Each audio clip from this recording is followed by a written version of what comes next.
Selamat malam. Baik, pada pertemuan kali ini kita akan mulai dengan perkenalan dulu lah ya. Perkenalan mata kuliah tentunya. Kalau secara pribadi kita kan udah sering bertemu, tapi mata kuliah ini hal baru nih. Jadi kita akan membahas materi mata kuliah tentang akuntansi sektor privat dan UMKM ya. Nah, kenapa hal baru? Karena ini belum banyak diselenggarakan di berbagai perguruan tinggi dan regulasi dari pemerintahnya pun belum lama nih ya. Nah, kenapa ini muncul lagi? Karena pemerintah sangat mengharapkan ekonomi masyarakat itu maju, yang tumbuh kembang dari usaha kecil yang jelas-jelas tidak terdampak korban dari adanya mata uang asing, karena mereka jualan tidak menggunakan dolar ya, tidak seperti pengusaha besar. Nah, adapun tujuan dan ruang lingkup nanti kita bahas secara mendalam dalam konten sendiri.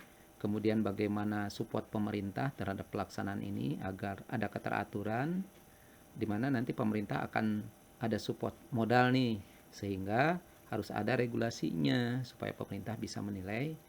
Nah, maka IAI membuat produk regulasi yang namanya SAK EMKM, yaitu Standar Akuntansi Keuangan Entitas Mikro, Kecil, dan Menengah, yang merupakan ini bagian dari SAK etap ya, SAK etap, dan memperdalam sendiri tentang UMKM.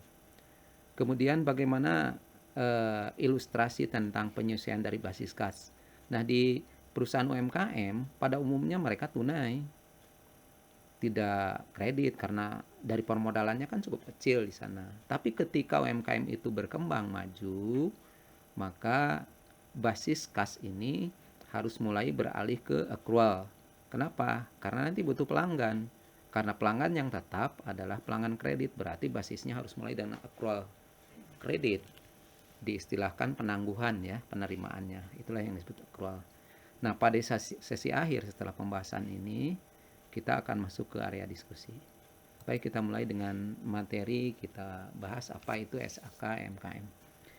SAK MKM ini disahkan pada 24 Oktober 2016, di launching pada Konvensi Nasional Akuntansi ke-8, yaitu pada tanggal 8 Desember 2016. Ini belum cukup karena masih ada revisi-revisi ya.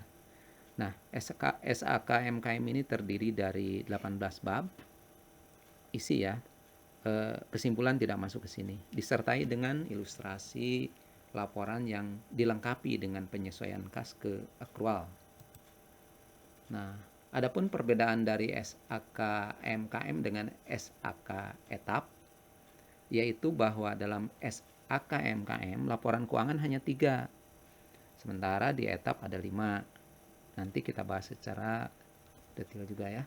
Kemudian dalam kebijakannya, dalam kebijakan akuntansinya, itu tidak mempergunakan standar lain selain SAK MKM, karena ini yang sudah pas. Kemudian penilaian ke modal ataupun biaya itu menggunakan historic cost, jadi mengalir begitu saja dan ditotalkan sesuai dengan tanggal dan waktunya.